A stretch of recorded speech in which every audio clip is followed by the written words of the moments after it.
Hey, hey, welcome to episode 101 of the Jump podcast. And if that sounds new to you and confusing, you might want to jump back and listen to episode 100, where I explain the name change from the Budget Minded Traveler to Jump.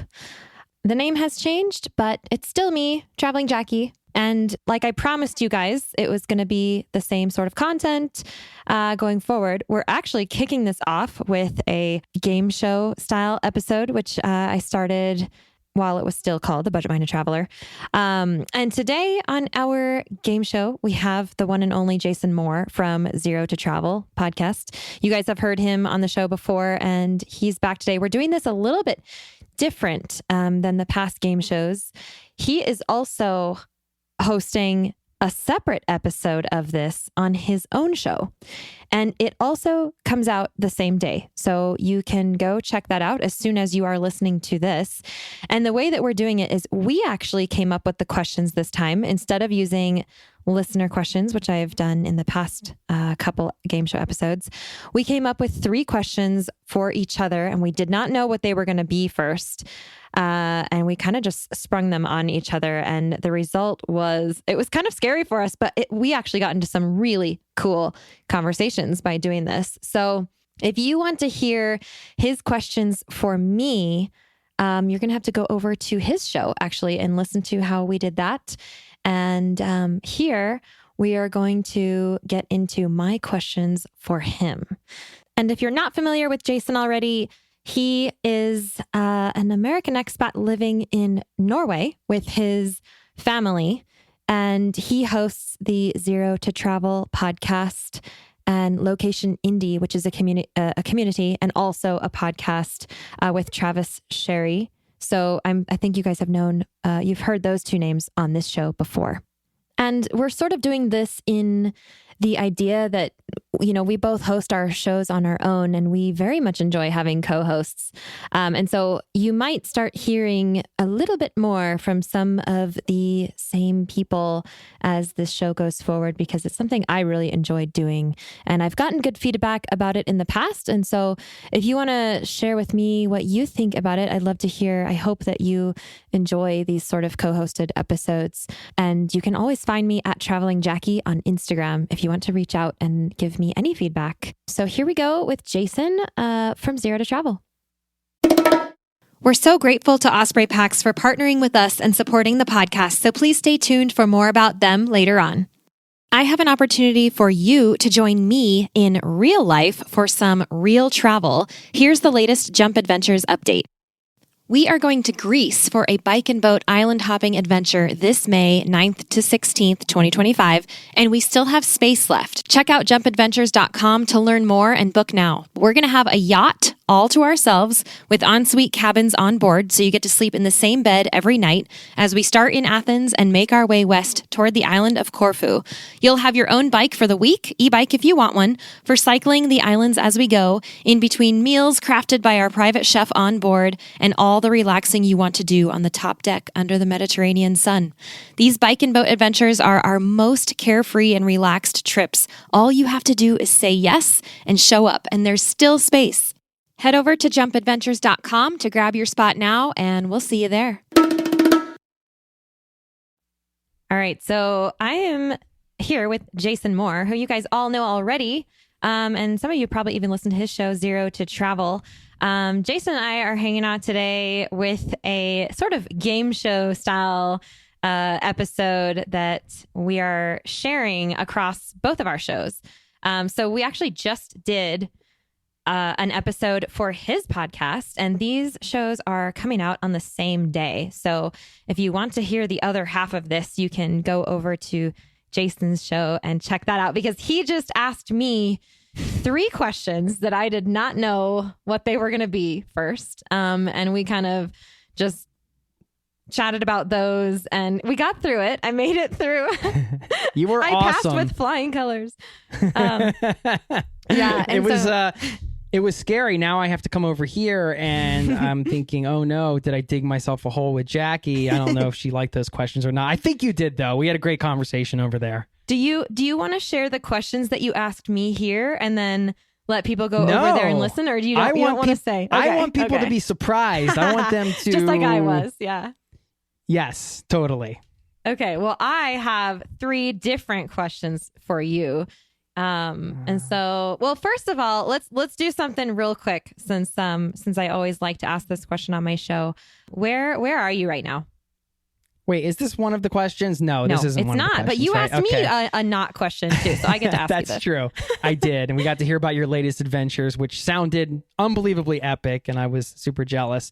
And I was sort of close to you to the north. I'm in Oslo, Norway, but I just got back from the United States. I was there for 3 weeks, my home country, which was odd. You know the feeling when you've been out of your country for a long time and then you come back? It's no, I know nothing about that. Strange. It was great, but I went crazy with food and craft beer and, all things Americana. Crispy pickles. I love Clausen pickles. So I went to the store and bought a thing of Clausen pickles and ate, I think, the entire jar of pickles within, the day or something. What was the first thing that you ate when you got back? This doesn't count as a question. Oh, shoot. I'm milking it. I'm getting bonus questions in here. I'll tell you what I did. We went right to the Southern Sun in Boulder. We actually went to Under the Sun, which is Under the Southern Sun. Yeah. I had an FYIPA, which is my favorite beer. And had a shrimp and grits, which was a special on the menu, and also has some tasting things from my friends. So that was fresh off of a however many hour journey from Norway. I know exactly where you're talking about because I spent some time in Boulder last year. So that's cool. Yep. Yeah. Right off of the bus in Table Mesa. Yeah, that's like right where I lived. So funny. That's my tradition. Got to get the FYIPA in my blood within...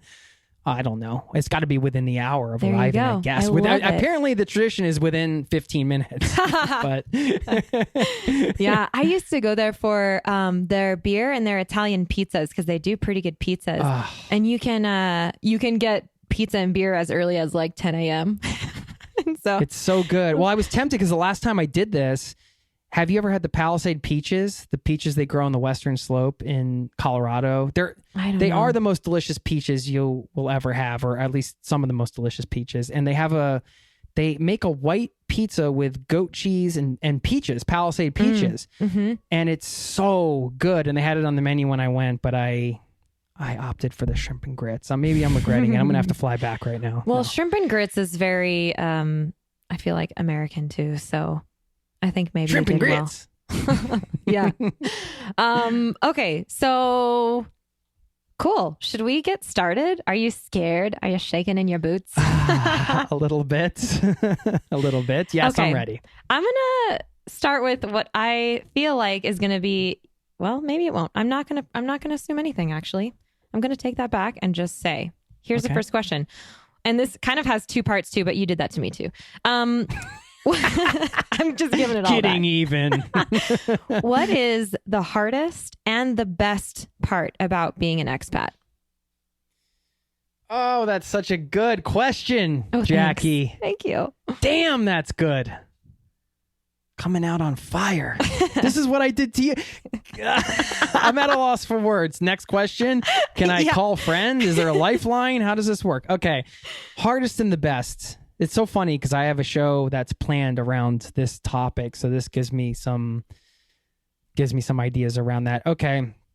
Well, I would say the hardest part, and this can change depending on the day, I think, because, when you're living your daily life in another country, you're not just visiting another country. I mean, this is your daily life. So things go up and down like they would in your daily life. And I say that about long-term travel. If you travel long enough, you're not even traveling anymore. It's just you live on the road. And that used to be my existence. And now living in another country is my daily life. And now I've become more integrated to the point where it feels more like home when I come home. I think the hardest part in the beginning was that I truly felt like a stranger in a strange land. It's not like Norway is so different, but it is different. It's a completely different culture from the USA and where I come from, and it's not my home country. So in the beginning, the hardest part was just existing past the point of, when you're traveling, Jackie, and you get to a point in the newness and everything. I mean, even you go to the grocery store and it's just like, wow, it's all so different and everything's so new. And if you spend a year in a country, you've lived through all these different traditions and you're constantly seeing new things. But then after the first year, you kind of start repeating some of the traditions and you've learned a lot about the culture. And then sort of that shiny newness of visiting another place has worn off. And not that it's not exciting and fresh, but it's just not new anymore. Yeah. So it's then the reality sets in. This is my home, but it doesn't feel like home. And then you feel like, at least I felt like I was just this sort of guy out in the middle of nowhere in a way with no identity to any culture in particular, if that makes sense. And that was really hard. And it took a while, at least in the culture here, to kind of start, and I was still traveling a lot and stuff like that. So to spend time here and embrace the fact that, okay, this is home. Let me make an effort to like meet some people and be a part of the community. And I'm not traveling and bouncing around anymore. I live in this place. So let me figure out how to exist here and find my happiness internally. So the thing that is the best part, actually, this leads into the best part, is that I didn't realize how much up and down this would be getting used to living in another country. And I think the best part about it in the end has been, after some great times and then some tough times, getting used to it, has been just really truly learning how to be happy from the inside out. Do you know what I mean? Yes. And to kind of create my own happiness and understand that my happiness goes with me wherever I go. It's not a thing.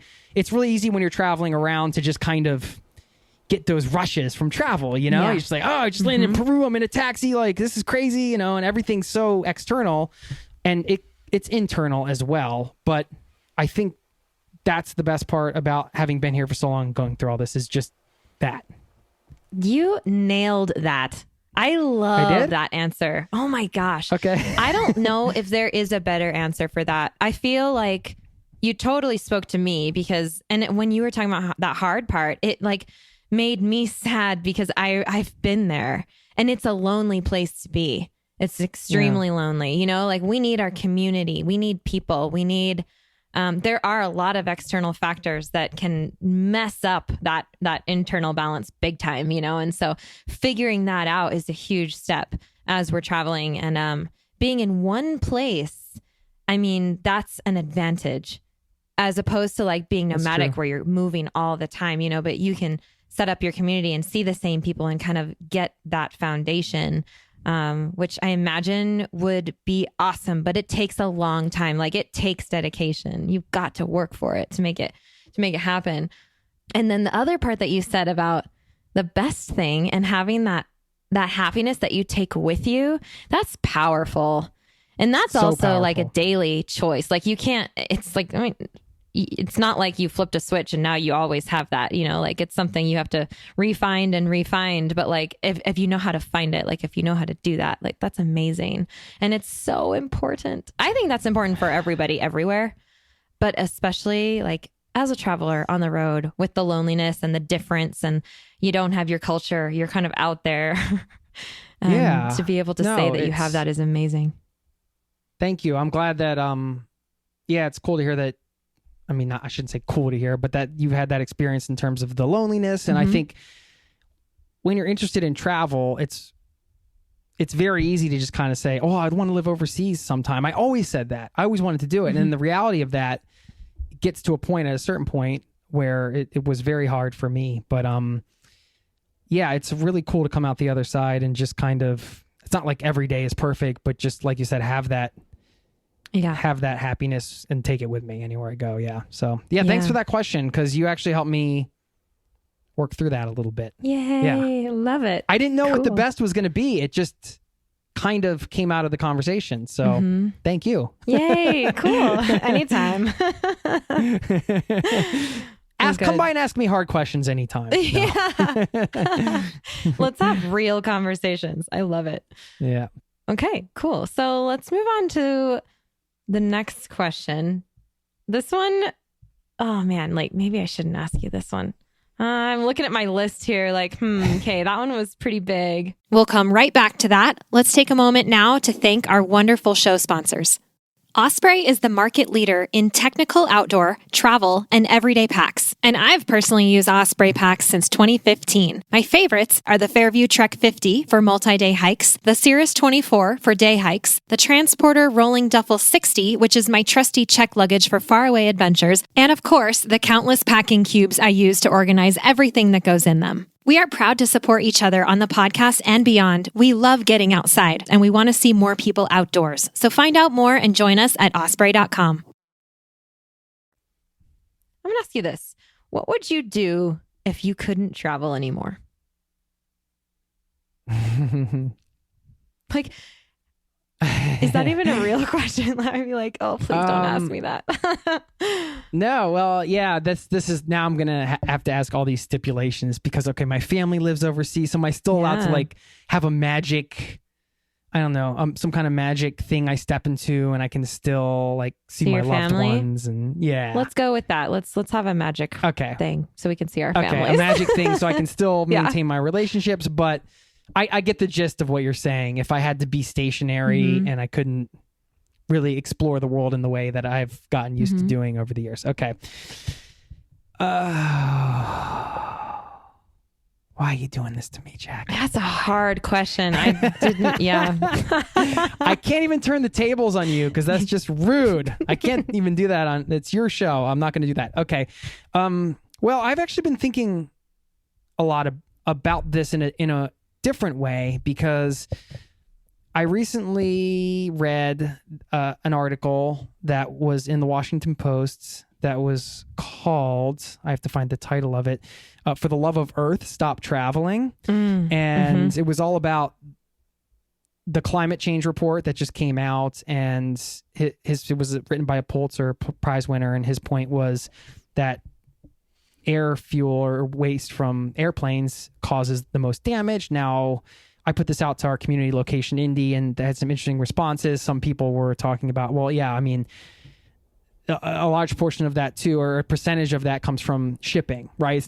Doesn't mean it's always from people that are traveling in airplanes, but even still, over the years, I have had this sort of lingering guilt around what kind of impact my travels have had on the environment, because that impacts everybody.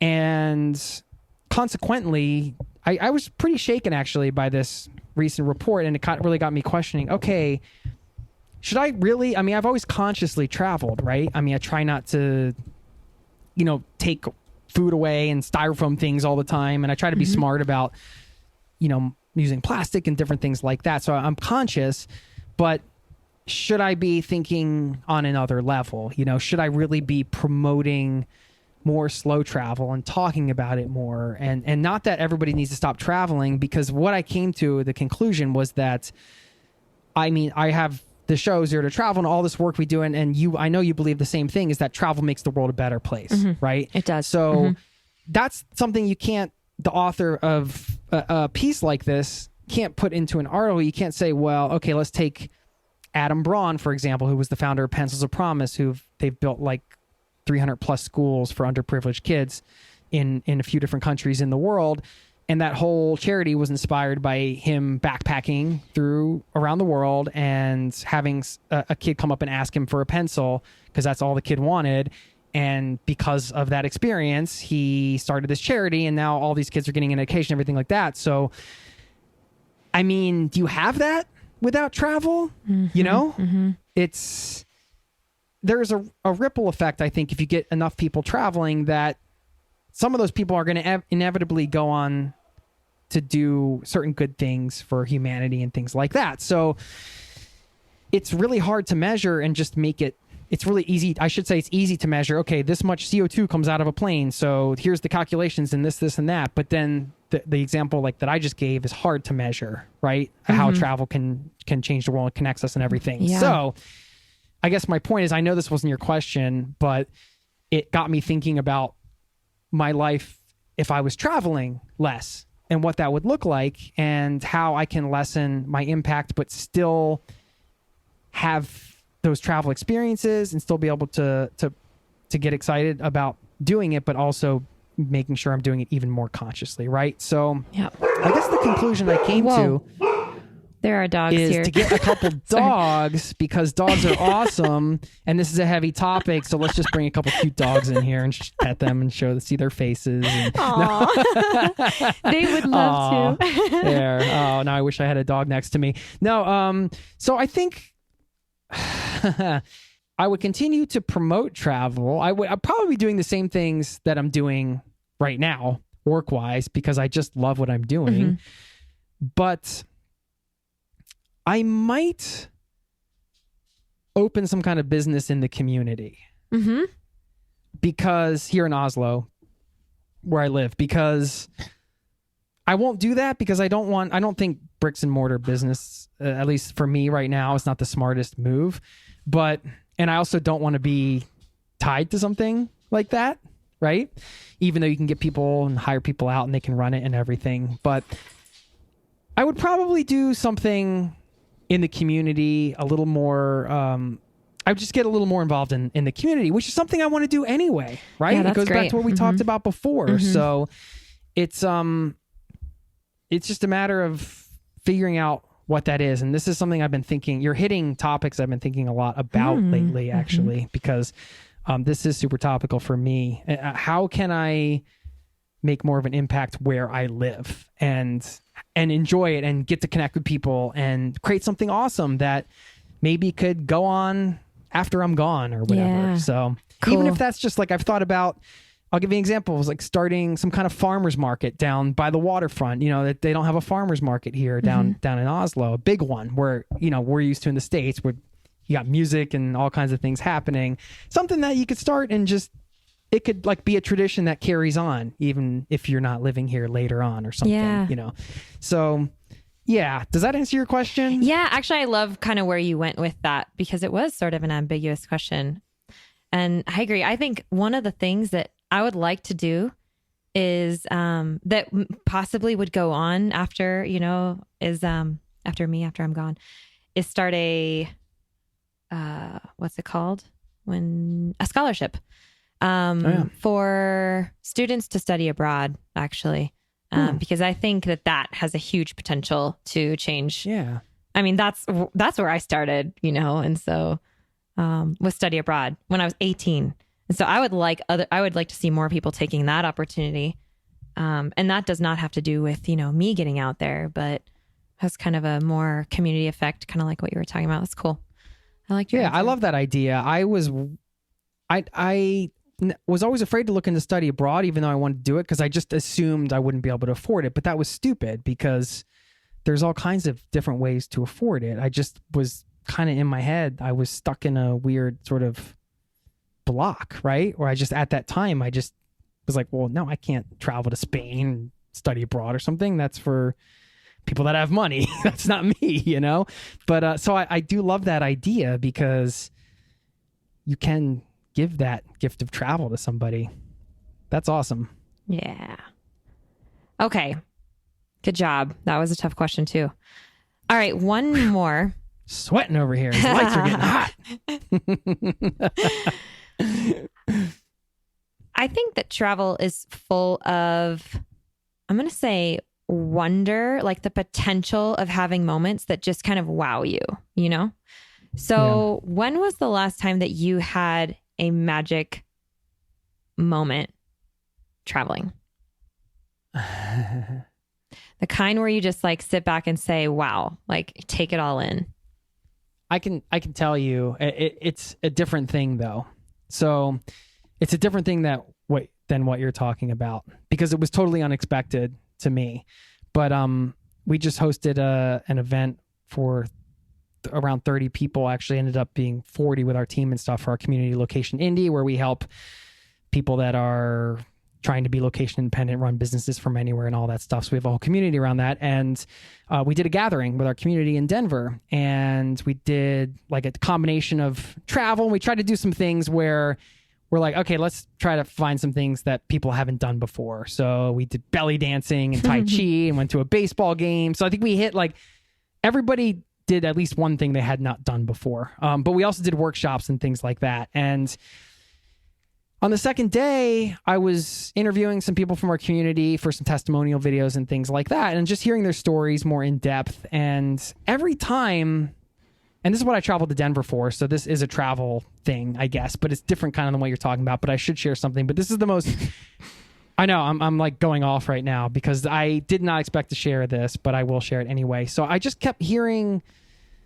these stories one after the next, and for some reason I flashed back to 2013 when I was, or maybe it was probably in the fall before I might have put my first podcast out there, or I was just about to, and I was about to come to Norway, and I was staying with I drove across country, I think, or I don't remember how I got there, but I was staying with my mom for a few days before I was flying to Norway, and I was recording this episode just on a bed in my mom's house, and thinking, this is so cool. I just want to share these stories and help people travel, right? Mm-hmm. I just flashed back to this moment for some reason. And that's 5 years ago. My podcast is now going to be 5 years old next month, which is crazy. I looked at the published date. I was like, holy crap, this is insane. Wow, yeah. So congrats. Then thanks. So we're in person and we're talking to all these people, and I'm hearing their stories, and they're saying all these nice things about the community and how the works helped them, all this stuff. And I just kept getting more and more emotional as each person came through. And all of a sudden, by the last person, this guy Jason, he was telling his story, and his lips started quivering a little bit, and I just totally broke down crying. I started bawling, Jackie. Like, I broke down to the floor crying because I needed to, like, I got overcome with emotion in a way that just so much gratitude, because I was like, wow, this is where the flashback came in. Because I was like, this is what I wanted to do. Like, I wanted to help people travel. And like, here are 5 people I just talked to that have actually, I've helped travel in some way. You know, I mean, they've helped themselves, but at least some of my work played a part in helping them. And it was just so humbling and so shocking to me that I just like, it was like 5 years worth of build up. You know, you're sitting here with this microphone, you don't know how things are hitting people or when they're hitting them, and you're just doing all this stuff, and it just was like right there in front of me. It was so visceral, and it just really just like blew me away. And that was a magic moment for me, because it just, you don't want to look externally for validation, but at the same time, you also want to know that your work matters. Yeah, you know? Of course. We all need affirmation. Yeah.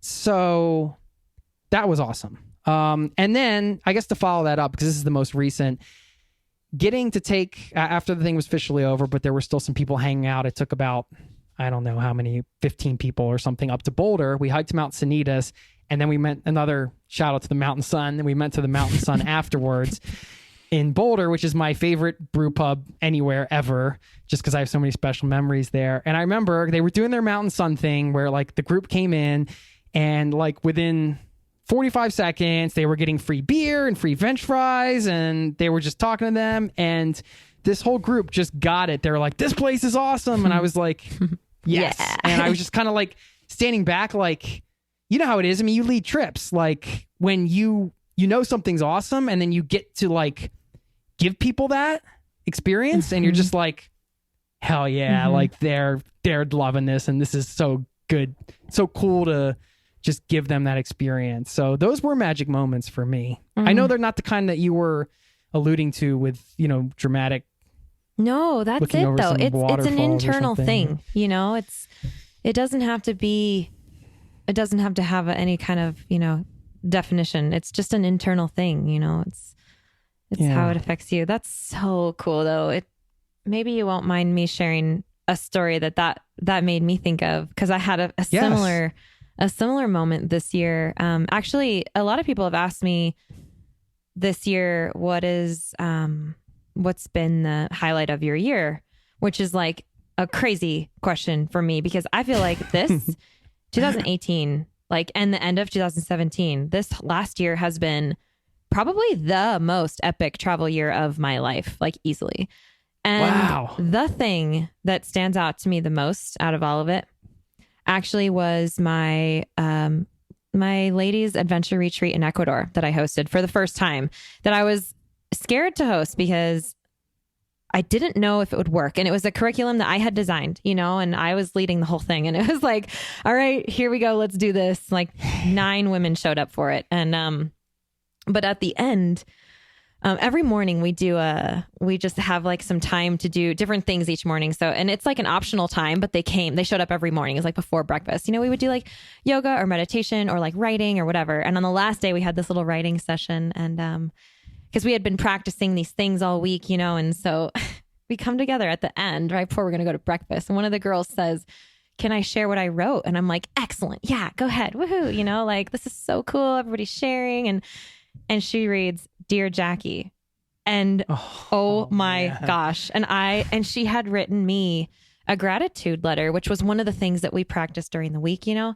And I couldn't hold it together. And then after her, someone else said, I'd like to read mine too.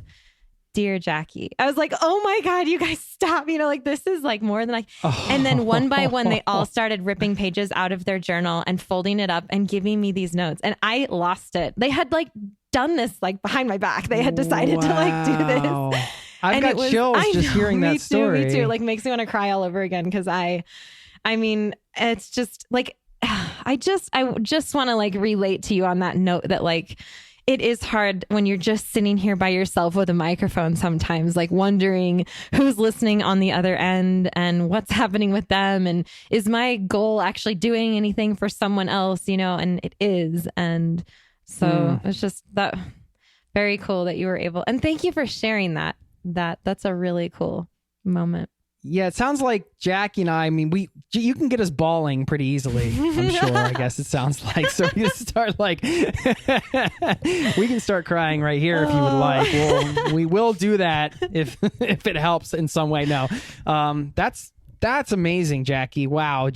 I'm just putting myself in your shoes during that moment.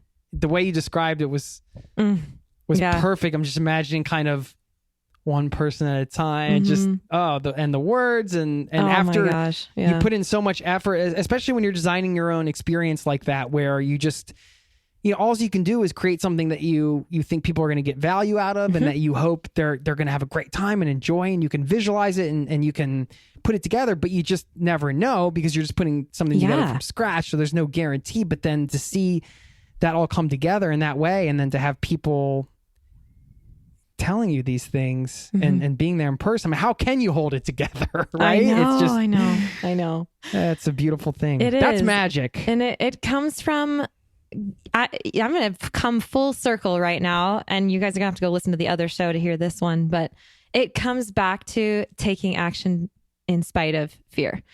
You know, because a little hint there. What's that? A little about? hint there for that. Yeah, but you know, it just comes down to doing the thing that makes you, and you know, like making it count, I guess. And we find those magic moments in that. So cool. I think that was it. Was that 3, or do you want another one? That was 3. No, maybe we should. I would love to do this again. This was fun. It was. Now that we've kind of thrown down the gauntlet, if you will, with our questions, we say, okay, what are these questions going to be? You know, what can we come at next time? I don't know. This was a fun format, though. Yeah. And let us know if, you know, listening to this, and if you liked this and you want more of this, or got some other show idea you want us to do. I always love getting on the mic with you, Jackie. Yeah, so I do too. Be honored to do it again. Some more recording with you. Yeah, so sure. You guys can comment. Come over to Instagram. At Traveling Jackie is mine. And Jason, where can they find you? At Zero to Travel. I do suck with social media, I'll be honest with you, but I'm there at Zero to Travel. So I will peep in every now and again. Cool. Yeah. Well, thanks. Thanks for having this idea and for coming on my show and for sharing. And we'll have to plan the next one. It was a blast. Sounds good. All right. Thanks, Jason. All right. Cheers. All right. I hope you guys enjoyed that. Again, you can provide feedback if you want to at Traveling Jackie. That's where you can find me on Instagram. I'd love to hear from you. And you can find Jason at Zero to Travel sometimes. Apparently he's there sometimes. So thanks again, you guys, for listening. Here's to episode 101. We're into the Jump podcast now, and we are moving forward. So I'll see you guys in the next one. Safe travels.